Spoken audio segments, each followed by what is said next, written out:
नीलम ओझा Hindi UPSC tutorial में आपका स्वागत है।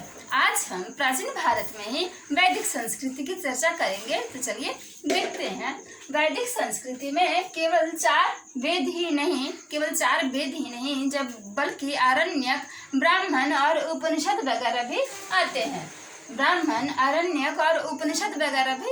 हैं। ऋग्वेद के रचना काल को हम पूर्व वैदिक काल कहते हैं। ऋग्वेद के रचना काल को हम पूर्व वैदिक काल तथा बाकी सभी जैसे ब्राह्मण, आरण्यक और उपनिषद हैं तो उन्हें उत्तर वैदिक काल कहते हैं। ठीक है, तो इसमें अब फर्स्ट में तो सबसे प्राचीन ऋग्वेद ही है, तो ऋग्वेद की चर्चा करते हैं। इसमें क्या है, कुल 10 मंडल है। ऋग्वेद में कुल 10 मंडल है, 1028 सूक्त हैं। 1028 सूक्त हैं जिसमें 10,600 मंत्रों का संग्रह है। किसमें? ऋग्वेद के 1028 सूक्त में क्या है, 10,600 मंत्रों का संग्रह है। 3 पाठ हैं ऋग्वेद में, कुल 3 पाठ हैं। क्या क्या? साकल में कितने हैं? 1017 सूक्त हैं। 1017 सूक्त किसमें है? साकल में। दूसरा है वास्कल जिसमें केवल 56 सूक्त हैं। वास्कल दूसरा है जिसमें 56 सूक्त हैं। और तीसरा बालखिल्य इसमें 11 सूक्त हैं। बालखिल्य में 11 सूक्त हैं। दूसरे वास्कल में 56 सूक्त हैं और साकल में 1017 सूक्त हैं। प्रत्येक मंडल की रचना किसी न किसी ऋषि के द्वारा की गई है। 10 मंडल है, प्रत्येक मंडल की रचना किसी न किसी ऋषि के द्वारा की गई है। जैसे प्रथम मंडल, इसकी रचना मगुच्छंदा और दीर्घतमस तथा अंगिरा ऋषि के द्वारा की गई है। मगुच्छंदा, दीर्घतमस और अंगिरा ऋषि के द्वारा। द्वितीय मंडल की गृत्समद और भार्गव ऋषि के द्वारा। तृतीय मंडल के विश्वामित्र ऋषि के द्वारा जो गायत्री मंत्रों के रचयिता माने जाते हैं। चतुर्थ मंडल की रचना वामदेव ऋषि के द्वारा की गई है। पंचम मंडल की अत्रि ऋषि के द्वारा। षष्ठ मंडल की रचना भारद्वाज ऋषि के द्वारा। सप्तम मंडल की रचना वशिष्ठ ऋषि के द्वारा। अष्टम मंडल की रचना कण्व ऋषि के द्वारा। नवम मंडल की रचना पवमान ऋषि और अंगिरस ऋषि के द्वारा तथा दशम मंडल की रचना क्षुद्र सूक्तीय और महासूक्तीय है। दूसरा प्रचलित वेद यजुर्वेद माना जाता है, जिसमें यजुर्वेद में 1990 मंत्रों का संग्रह है। इसके 2 भाग हैं, शुक्ल तथा कृष्ण यजुर्वेद। इसके 2 भाग हैं। शुक्ल यजुर्वेद में केवल मंत्रों का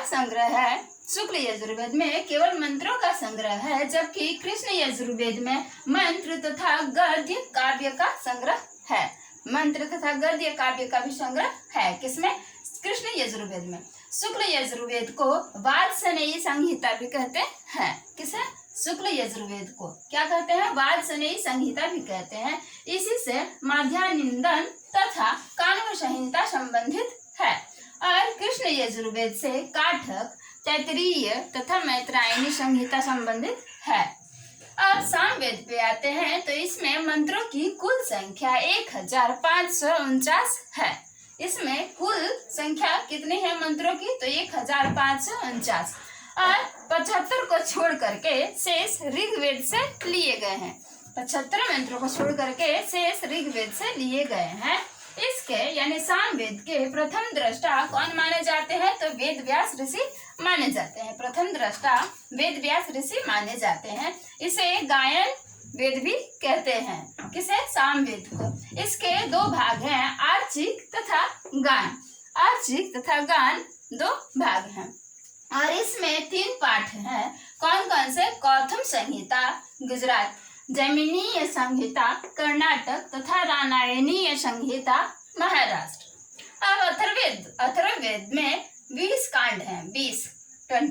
731 सूक्त है। 20 कांड हैं, 731 सूक्त हैं, 5987 मंत्र हैं। 5987 मंत्र हैं। इसमें 1200 से क्या किया गया है? ऋग्वेद से लिया गया है 1200 मंत्र। अथर्वांगिरस वेद भी इसे कहा जाता है। किसे? अथर्ववेद को। अथर्व और अंगिरस ऋषि के द्वारा रचित है, इसलिए दोनों नाम मिला करके अथर्वांगिरस वेद भी कहा जाता है। इसमें तंत्र, मंत्र, टोने, टोटके, विवाह, वाणिज्य से संबंधित मंत्र है। यह मंत्रों का संग्रह है।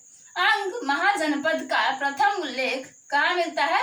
अथर्ववेद में ही मिलता है। क्या? अंग महाजनपद का प्रथम उल्लेख।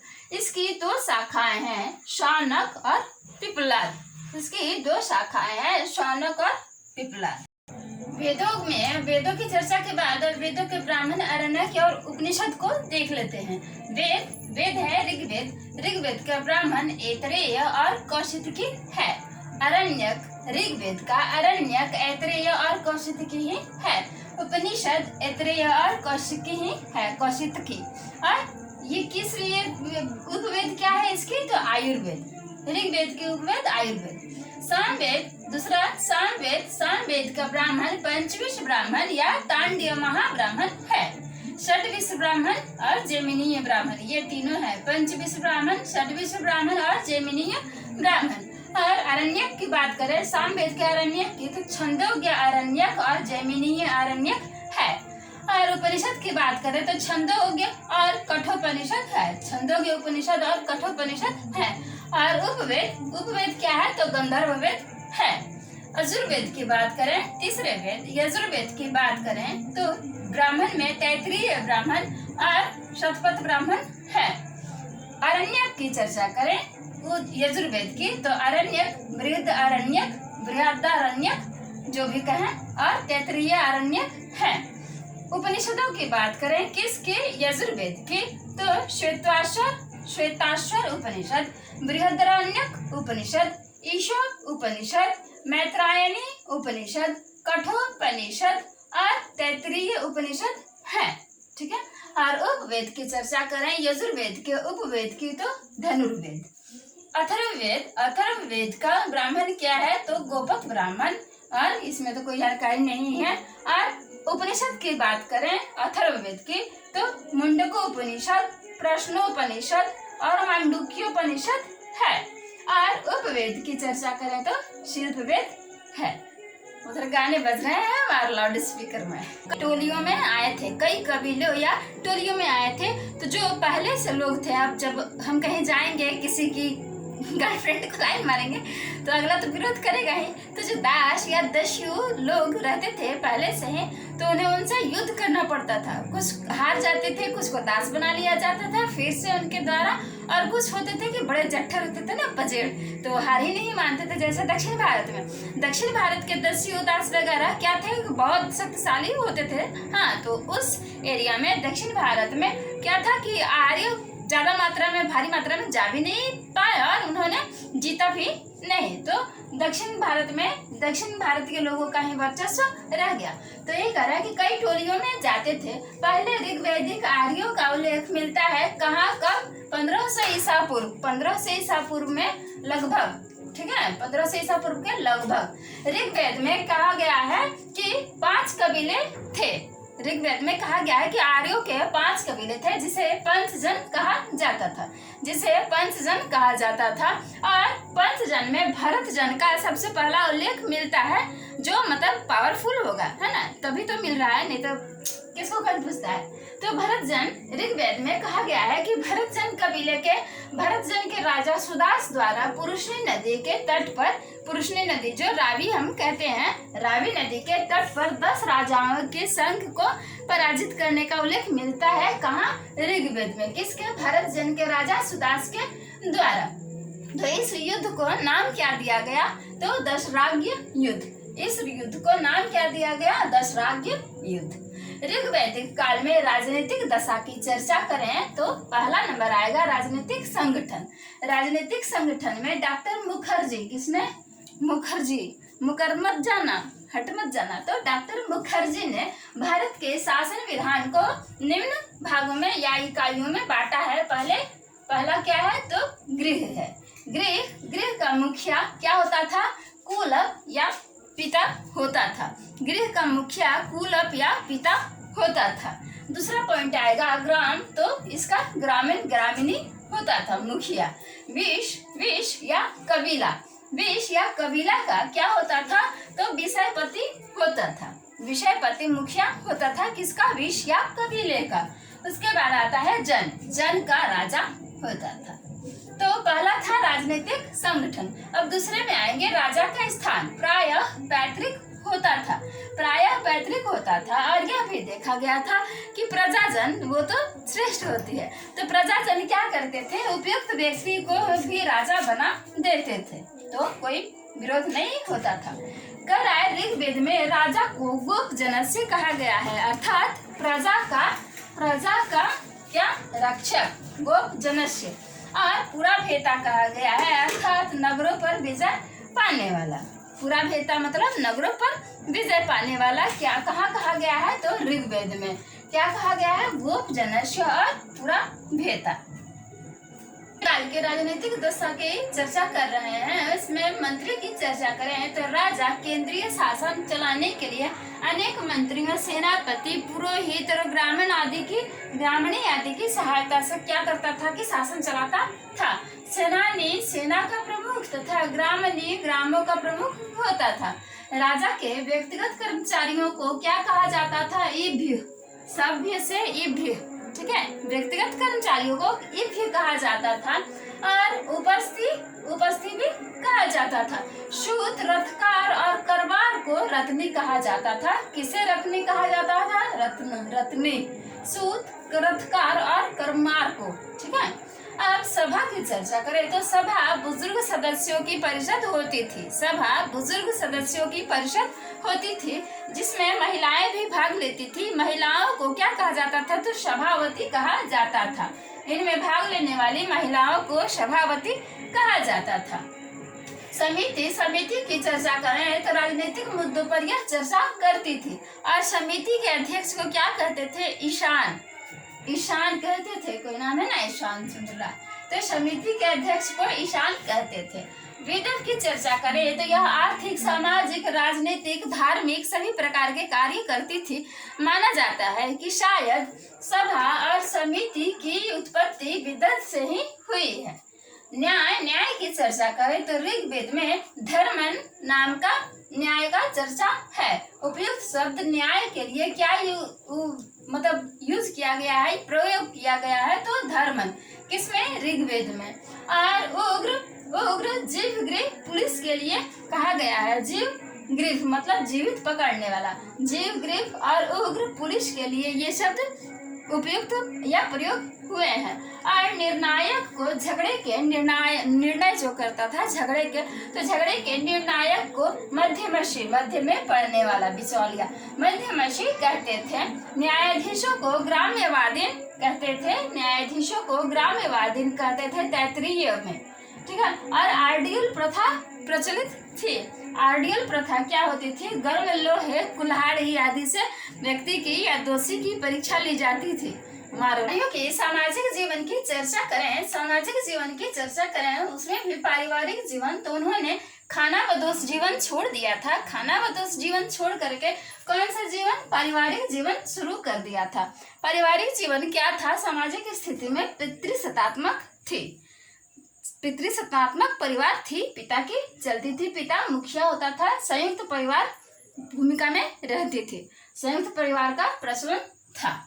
स्त्रियों की स्थिति की बात करें दूसरे पॉइंट, तो इनकी स्थिति क्या थी? सम्मानपूर्ण थी। बाल विवाह, पर्दा प्रथा, दहेज प्रथा आदि नहीं थी, ये सारी नहीं थी। क्या वे पति के साथ क्या यज्ञ में भाग ले सकती थी? हाँ, लेती थी। पति के साथ वे यज्ञ में भाग लेती थी, बट राजनीति केवल नहीं कर सकती थी, राजनीति में भाग नहीं ले सकती थी। शिक्षा, नृत्य, संगीत सीखने की उन्हें पूरी छूट थी। शिक्षा, संगीत, नृत्य सीख सकती थी। भोजन तथा पहनावे की बात करें तो मूलतः वे शाकाहारी होते थे। वे शाकाहारी थे और मुख्य अवसरों पर मांस का सेवन करते थे। गाय को अघन्या कहा जाता था। अघन्या मतलब मारने योग्य, ना जान से ना मारा जाए, ठीक है। 3 प्रकार के वस्त्र वे धारण करते थे, पहनते थे। पहला निवि, जो कमर के नीचे पहनते थे उसे निवि कहते थे। दूसरा वास, जो कमर के ऊपर पहनते थे उसे वास कहा जाता था। और अधिवास, चादर या ओढ़नी टाइप के जो लेते थे दाएं से बाएं, तो वो अधिवास कहलाता था। निविवास और अधिवास। खेल तथा मनोरंजन की बात करें तो रथ दौड़, घुड़दौड़, शिकार, नृत्य, संगीत आदि उनके प्रमुख क्या थे, मनोरंजन थे। और जानवरों की लड़ाई भी वे करवाते थे, वो भी मनोरंजन था। शिक्षा की बात करें तो बुद्धि विकास के लिए शिक्षा दी जाती थी या ली जाती थी। वाद विवाद प्रतियोगिता भी चलाई जाती थी। वर्ण व्यवस्था की चर्चा करें तो कर्म आधारित वर्ण व्यवस्था की नींव कब से रखी जा चुकी थी, तो यही वैदिक संस्कृति के आर्यों के आगमन से ही। आर्थिक जीवन की चर्चा करेंगे। अब आर्थिक जीवन में कृषि की चर्चा करें तो कृषि और पशुपालन उनका मुख्य व्यवसाय था। कृषि और पशुपालन मुख्य व्यवसाय था। वे मुख्यतः गेहूं और जौ उपजाते थे। चावल से परिचित नहीं थे। दो प्रकार की भूमि का जिक्र मिलता है। दो प्रकार की भूमि का कौन कौन सा? उर्वरा, जो क्या मानी जाती थी, उर्वरा को क्या कहा जाता था, तो ये फसल जिसमें अच्छी उगती थी, ठीक है। और यह उपजाऊ कहते थे, उर्वरा उपजाऊ। और बंजर भूमि तो हम सभी जानते हैं कि जब खेती होती थी तो सिंचाई भी होती होगी, तो सिंचाई के लिए ये नदियां थी। तो प्राचीन नाम क्या था? क्रुमु। प्राचीन नाम नदियों का ये प्राचीन नाम है और ये आधुनिक नाम है क्रुमु। क्रुमु को कुर्रम नदी अब कहा जाता है। यह कुभा नदी को काबुल, क्रुमु, कुर्रम, कुछ ज्यादा डिफरेंस नहीं ना। कुभा, काबुल, कौशल। वितस्ता को झेलम कहा जाता है। अश्किनी को चेनाब कहते हैं। पुरुषनी नदी को रावी नदी कहते हैं। शतुद्री नदी को सतलज नदी कहते हैं। विपाशा नदी को व्यास नदी कहते हैं। सदानेरा को गंडक नदी कहते हैं। अब दृष्टद्वती को घग्गर नदी। गोमती को गोमल या गोमती ही कहा जाता है। सुवस्तु को स्यात कहते हैं। सुवस्तु को स्यात नदी कहते हैं। सिंधु को सिंध नदी कहते हैं। और सुषम को सोहन नदी कहते हैं तथा मरुदवृदा को मरुवर्मन नदी कहते हैं। ये प्राचीन नदियां थी और ये आधुनिक नाम। पशुपालन की चर्चा करें तो पशुओं में वे गाय, भैंस, बैल, घोड़े, बकरे आदि को पालते थे। कुछ को अपनी सुविधा के लिए पालते थे और कुछ को माल ढुलाई के लिए पालते थे। व्यापार व वाणिज्य की चर्चा करें तो व्यापार व वाणिज्य पणी के हाथों में था, जिसे बेकनाट या सूदखोर भी कहते थे। बेकनाट या सूदखोर भी कहते थे। वे अपनी कृपणता के लिए प्रसिद्ध थे, कंजूस होते थे। पणी या ये नाम याद रखिएगा, पणी। बेकनाट भी कहा जाता था। विनिमय के लिए निष्क का प्रयोग होता था। विनिमय के लिए निष्क का प्रयोग किया जाता था। व्यवसाय एवं उद्योग धंधे की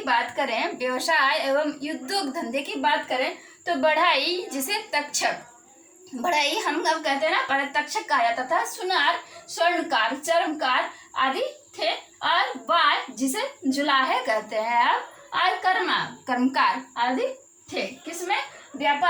व्यवसाय एवं उद्योग धंधे में, ठीक है। शायद ये लोग आर्य लोग लोहे से परिचित नहीं थे। तांबे और कांसे के लिए किस शब्द का प्रयोग किया जाता था? तो अयस्क। अब कहते हैं ना अयस्क, लोहा अयस्क, ताम्र अयस्क, तो उस समय अयस्क कहा जाता था। अब अयस्क कहा जाता है। धार्मिक जीवन की चर्चा करें तो आर्यों का धार्मिक जीवन विशद और जटिल था। इनका धार्मिक जीवन विशद मतलब जटिल था। ऋग्वैदिक देवताओं का विभाजन 3 भागों में किया गया है। किस किस भाग में? पृथ्वी के देवता कौन कौन माने जाते थे? तो अग्नि, सोम, बृहस्पति और सरस्वती आदि। याद नहीं होता है?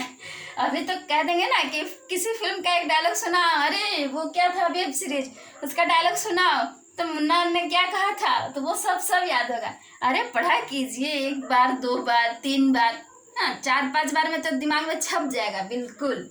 हाँ, तो पृथ्वी के देवता क्या थे? अग्नि, सोम, बृहस्पति और सरस्वती।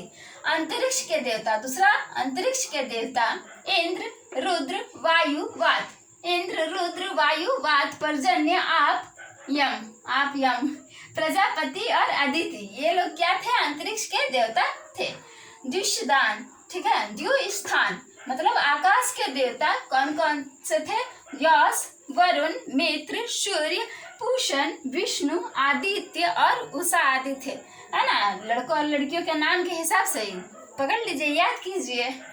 आर्य लोग जिस शक्तियों पर नियंत्रण नहीं पा सकते थे उसे वे क्या कहते थे ना, हम कमजोर होते हैं तब हम किसके शरण में जाते हैं? अलौकिक शक्ति के पास, ताकि हमें शक्ति मिले, तो उन्हें हम भगवान का नाम देते हैं। तो वे लोग भी देवता मान करके पूजा करने लगे जिस पर वे शक्ति नहीं पा सके या जो उनके शक्ति से बाहर थी। इंद्र को विश्व का स्वामी माना गया, वरुण जगत के नियंता माने गए और देवताओं के पोषक तथा ऋतु का नियामक भी माने गए। कौन? तो वरुण।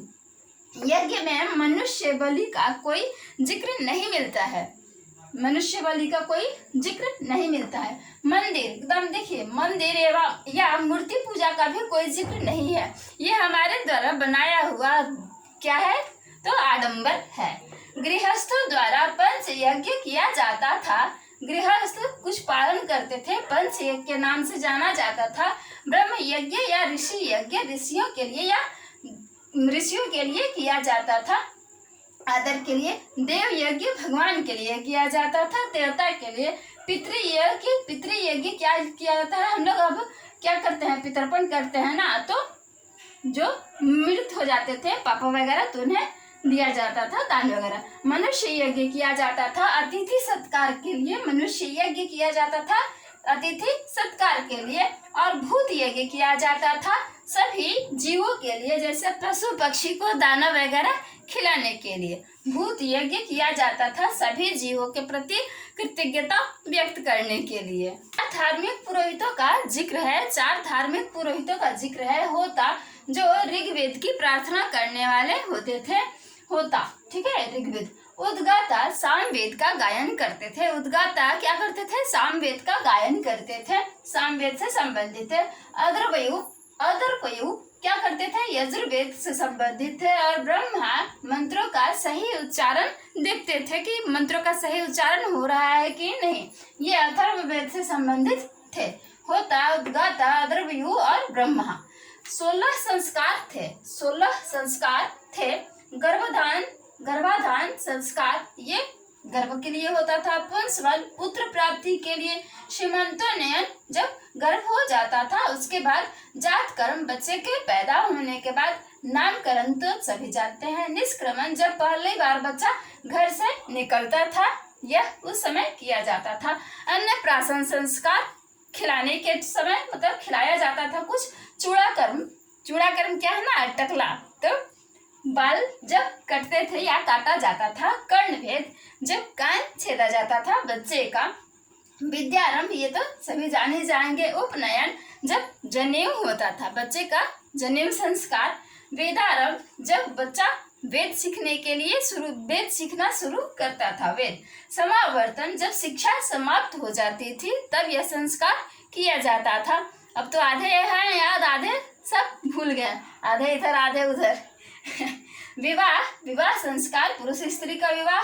वानप्रस्थ, अब संसार से आप जाओ, कहीं जाओ, घूमने फिरने जाओ, मंदिर जाओ, जंगल जाओ, तो ये वानप्रस्थ संस्कार था। और अंत्येष्टि संस्कार मृत्यु के बाद किया जाता था। अंत्येष्टि संस्कार मृत्यु के बाद किया जाता था।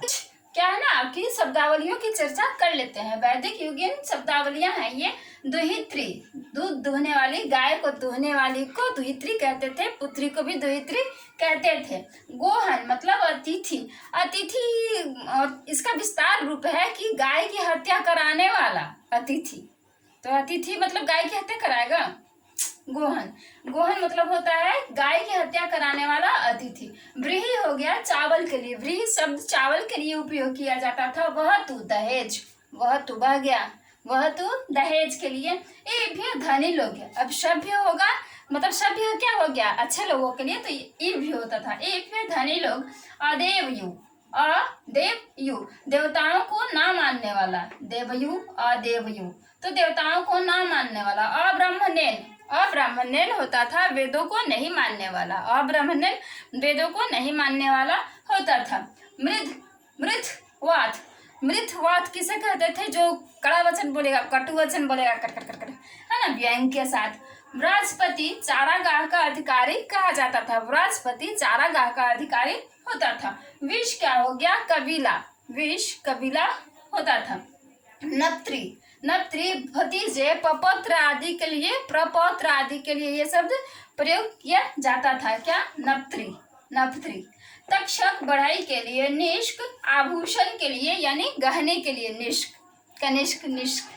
संग्रहित्री, संग्रहित्री शाही खजाने का प्रभारी होता था, संग्रहित्री शाही खजाने का प्रभारी होता था। श्रोत्रिय विद्वान ब्राह्मण को कहा जाता था श्रोत्रिय, ठीक है। भागदूत कर संग्राहक होता था, भागदूत किसे कहते थे? कर संग्राहक को, जो कर इकट्ठा करता था। रई किसे कहते थे? संपत्ति को, धन संपत्ति को रई कहते थे। उस निर्झर को, खिल्य घास के मैदान को, स्तेन डाकू को, पर्जन्य वर्षा देवता को, पर्जन्य वर्षा देवता को कहा जाता था। सुवीरह वीर पुत्र को सुवीरह कहते थे, वीर से विरह, सुवीरह वीर पुत्र। व्रात या गण नागरिक सेना की टोली को कहा जाता था, व्रात या गण, ठीक है। उग्र अजीव गृभी पुलिस को कहा जाता था, उग्र गुस्से वाला, तो उग्र पुलिस के लिए कहा जाता था। ऋतश्यगोप, ऋतश्यगोप, ऋतश्यगोप किसे कहते थे? वरुण देवता को, ऋतश्यगोप। कृत्रिवासा चर्म धारण करने वाले यानी पहनने वाले को, शुद्ध हिंदी, चर्म धारण करने वाले को कहते थे कृत्रिवासा। प्रश्न विनाक जो प्रश्नों का हल कर दे, न्यायाधीश को प्रश्न विनाक कहते थे। आमजू जो जीवन भर अविवाहित रहती थी औरतें या लड़कियां, उन्हें आमजू कहते थे। स्पश, स्पश किसे कहते थे? गुप्तचर को। गव्य चारागाह, ठीक है। उर्दर अनाज नापने का बर्तन होता था, अनाज नापने का बर्तन होता था जिसे उर्दर कहते थे। बेकनाट सूदखोर, शायद ये नहीं आ पा रहा होगा ना, इसके लिए सॉरी। बेकनाट सूदखोर को कहते थे, शायद ये भी कट रहा होगा ना, ऊपर चला गया। धनित्री, धनित्री धातु गलाने वाले को कहते थे, धनित्री। गौदी भैंस को कहते थे, गौदी, बौदी, गौदी बंगाली में होता है ना, तो बौदी, तो उसका उल्टा गौदी, गौदी भैंस को। पस्त्य अस्तबल को, सुनु सीता, सुनु या सीता किसे? हल को, जिससे खेत जुताई होती है।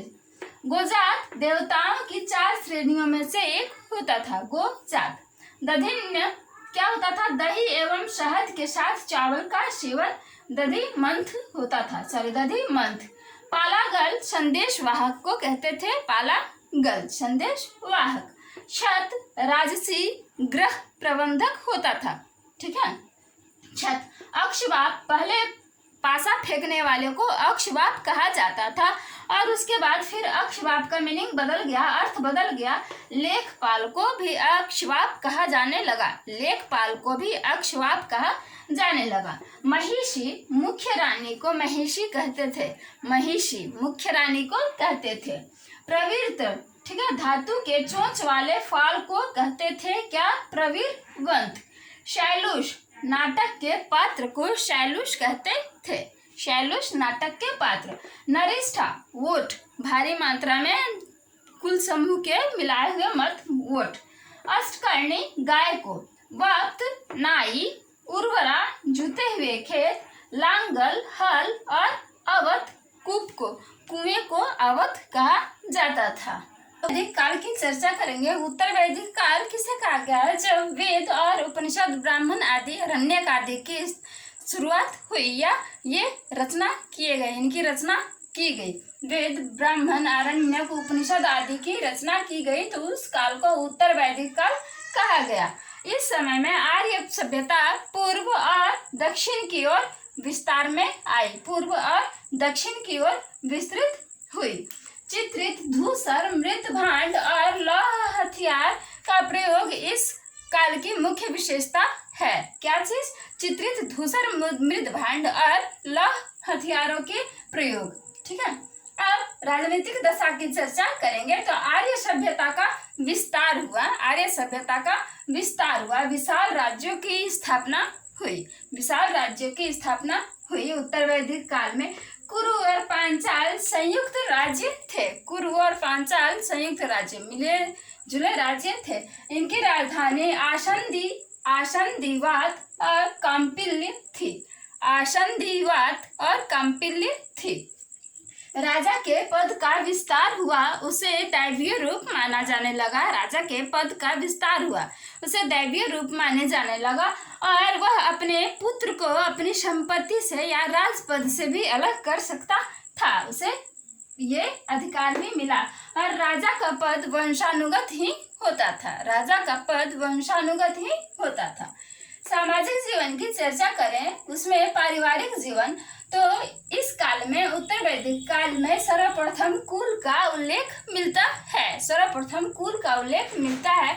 इस समय भी संयुक्त और पितृसत्तात्मक परिवार हुआ करता था। पितृसत्तात्मक और संयुक्त परिवार हुआ करता था। वर्ण व्यवस्था की चर्चा करें तो समाज 4 वर्गों में बट चुका था। समाज 4 वर्गों में बट चुका था। ब्राह्मण, क्षत्रिय, वैश्य और शूद्र। ब्राह्मण, क्षत्रिय, वैश्य और शूद्र। शूद्र क्या करता था? इन तीनों की सेवा करता था। गोत्र व्यवस्था भी प्रचलन में आ गई थी और समान गोत्र में, एक समान गोत्र में विवाह वर्जित यानी मान्य नहीं था, अमान्य हो गया था। स्त्रियों की दशा की चर्चा करें तो उत्तर वैदिक काल में स्त्रियों की दशा में गिरावट आई। उपनयन संस्कार आदि बंद कर दिए गए। इससे राजनैतिक और शैक्षिक अधिकारों में भी कमी आई। राजनैतिक और शैक्षिक अधिकारों में भी कमी आई। शतपथ ब्राह्मण में गार्गी, गंधर्व, गृहीता, मैत्रेयी आदि विदुषी कन्याओं का जिक्र मिलता है। किसमें? शतपथ ब्राह्मण में। आश्रम व्यवस्था की चर्चा करें तो 3 आश्रम व्यवस्था थे ब्रह्मचर्य, गृहस्थ, वानप्रस्थ। चौथा नहीं था, संन्यास का जिक्र नहीं है इसमें। आर्थिक दशा की अब चर्चा करेंगे तो आर्यों का मुख्य व्यवसाय कृषि था। कृषि ही था। शतपथ ब्राह्मण में कृषि की 4 क्रियाओं का जिक्र मिलता है। क्या क्या? जुताई, बुआई, कटाई और मड़ाई या पिटाई। ठीक है, 4 क्रियाओं का या कार्यों का। चित्रित धूसर मृद भांड इस काल की विशेषता थी। ऊपर भी चर्चा हुआ है और फिर से हो रहा है। चित्रित धूसर मृद भांड का प्रयोग इस काल की प्रमुख विशेषता थी। व्यवसायों का उल्लेख पुरुष में सूक्त में हुआ है प्रथम बार। क्या? व्यवसायों का उल्लेख पुरुष में सूक्त में हुआ है। शतपथ ब्राह्मण में महाजनी प्रथा का उल्लेख मिला है। शतपथ ब्राह्मण में महाजनी प्रथा का उल्लेख मिला है। मुद्रा का प्रचलन उत्तर वैदिक काल में हो चुका था, शुरू हो चुका था। बाट की मूलभूत इकाई कृष्णाल थी। बाट की यानी तौल माप की मूलभूत इकाई कृष्णाल थी और रक्तिका तथा गुंजा भी तौल की इकाइयां ही थी। शतमान शायद चांदी की मुद्रा को कहा जाता था। शतमान शायद चांदी की मुद्रा थी। मुद्रा पर धार्मिक जीवन की चर्चा करें तो उत्तर वैदिक काल में कुछ ऋग वैदिक देवताओं का महत्व कम हो गया।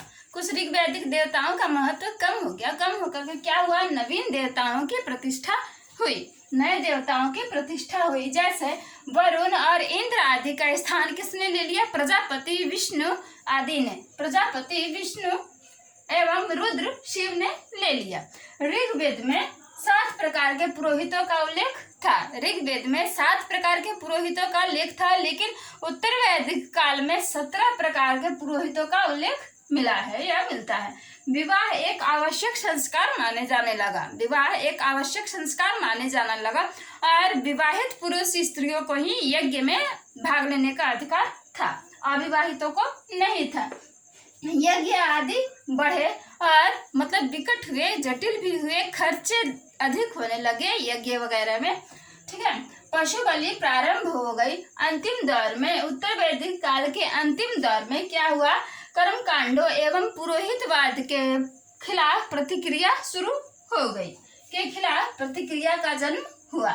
पूषण शूद्रों के देवता माने जाते थे। पूषण शूद्रों के देवता माने जाते थे और बहुदेववाद का प्रचलन हुआ। बहुदेववाद की उत्पत्ति हुई उत्तर वैदिक काल में ही। अब सुक्त काल की चर्चा करते हैं। वैदिक साहित्य को अक्षुण्ण रखने के लिए, सूक्ष्म करने के लिए सुक्त काल की शुरुआत हुई। 6 अंगों में विभाजित वेदांग की स्थापना इसी रचना या स्थापना इसी लिए हुई। गौतम, बौधायन और आप स्तंभ, वशिष्ठ आदि प्रमुख सूत्रकार थे। कौन कौन? गौतम, बौधायन, आप स्तंभ और वशिष्ठ आदि प्रमुख सूत्रकार थे। गौतम धर्म सूत्र सबसे प्राचीन माना जाता है। सुक्त काल में गौतम धर्म सूत्र सबसे प्राचीन माना जाता है। सुक्त काल के सामाजिक जीवन की अगर चर्चा करें तो इस काल में भी संयुक्त परिवार था। पाणिनि ने 2 प्रकार के वर्ण कठोर होकर के क्या हुआ ना, वर्ण कठोर होकर के जाति में परिवर्तित हो गए। वर्ण कठोर हुए और जाति बन गया। अब लोगों को जाति के आधार पर पहचाना जाता था, वर्ण के आधार पर नहीं। जाति के आधार पर पहचान मिलने लगी। विवाह एवं खान पान पर रोक लगा दिया गया। विवाह एवं खान पान पर रोक लगी मतलब अंतरजातीय विवाह निषेध हो गया। अस्पृश्यता का जन्म हुआ यानी छुआछूत का। चारों आश्रम विद्यमान थे। ठीक है। पाणिनि ने 2 प्रकार के शूद्रों की चर्चा की है। पाणिनि ने 2 प्रकार के शूद्रों की चर्चा की है। निर्वसति मतलब नगर के बाहर रहने वाले, और अनिर्वसति जो नगर की सीमा में रह सकते थे। 2 प्रकार के शूद्र थे। ब्राह्मण, क्षत्रिय एवं वैश्य को मिलाकर द्विज कहा जाता था। ब्राह्मण, क्षत्रिय और वैश्य को मिलाकर के वैश्य बनिया मिला करके द्विज कहा जाता था। स्त्रियों की दशा की चर्चा करें तो वैदिक काल के अपेक्षा इन कालों में गिरावट ही आई। बहुविवाह का तो प्रचलन था ही और सती प्रथा का प्रचलन आदि नहीं था। आर्थिक दशा की चर्चा करें तो कृषि और पशुपालन ही मुख्य कार्य था। व्यापार वाणिज्य वैश्य के हाथ में होता था या वैश्य के द्वारा किया जाता था। पाणिनि ने क्या बताया है? पान, कारसापन, मुद्राओं का बताया है, जिक्र किया है। पन और कारसापन मुद्राओं का जिक्र किया है पाणिनि ऋषि ने, यानी मुद्राओं का चलन हो चुका था। आधक, उचित, पात्र, द्रोण, प्रस्थ, भार मापक थे। क्या क्या? आधक, आचित, पात्र, द्रोण, प्रस्थ, ये सब क्या थे? भार मापक वस्तु थे। राजनीतिक दशा की चर्चा करें तो राजतंत्र बलवती हुआ। इस काल में राजतंत्र बलवती हुआ। राजा निरंकुश ना हो उसके लिए धर्म का सहारा लिया गया। धर्म के द्वारा उस पर अंकुश लगाया गया। अलग अलग दंड का विधान हुआ। वैश्य, शूद्र आदि के लिए, बनिया आदि के लिए और शूद्र आदि के लिए, क्षत्रिय, ब्राह्मण, वैश्य के लिए अलग और शूद्र के लिए अलग दंड की व्यवस्था हुई। दंड कठोर दिया जाने लगा। कठोर दंड का प्रावधान हुआ। राजा क्या हुआ? राजा प्रजा से कर लेता था या प्राप्त कर सकता था, वही उसकी वृत्ति थी। कर जो लेता था वह वृत्ति कहलाती थी। 8 प्रकार के विवाह का जिक्र हुआ है। 8 प्रकार का विवाह प्रचलन में था। ऐसे तो मेन 4 ही था, बट 8 का जिक्र है। ब्रह्म विवाह, यह माता पिता द्वारा अपनी कन्या का वर चुन करके किया जाता था। ब्रह्म विवाह, ठीक है। दैव विवाह में ब्राह्मण को माता पिता अपनी कन्या सुसज्जित करके गहनों से सजा करके दे देते थे। यज्ञ करने वाले ब्राह्मण को दान में दे देते थे कन्या को। प्रजापत्य विवाह में बिना लेन देन के विवाह किया जाता था। प्रजापत्य विवाह में बिना लेन देन के विवाह किया जाता था। आर्ष विवाह में कन्या के पिता को वर पक्ष, वधु पक्ष नहीं, वर पक्ष क्या करता था? एक जोड़ी बैल प्रदान करता था और कन्या को ले जाता था। ये 4 मुख्य थे। उसके बाद ये 6 नंबर, 7 नंबर और 8 नंबर निकृष्ट माने जाते थे। उसके बाद 5वां आता है गंधर्व विवाह। यह प्रेम विवाह जैसा था। आज जैसे प्रेम विवाह होता है ना, लड़के लड़कियां फुर्र और विवाह हो गया, तो वही प्रेम विवाह जैसा था। क्या? गंधर्व विवाह। उसके बाद असुर विवाह, कन्या खरीद कर की जाती थी।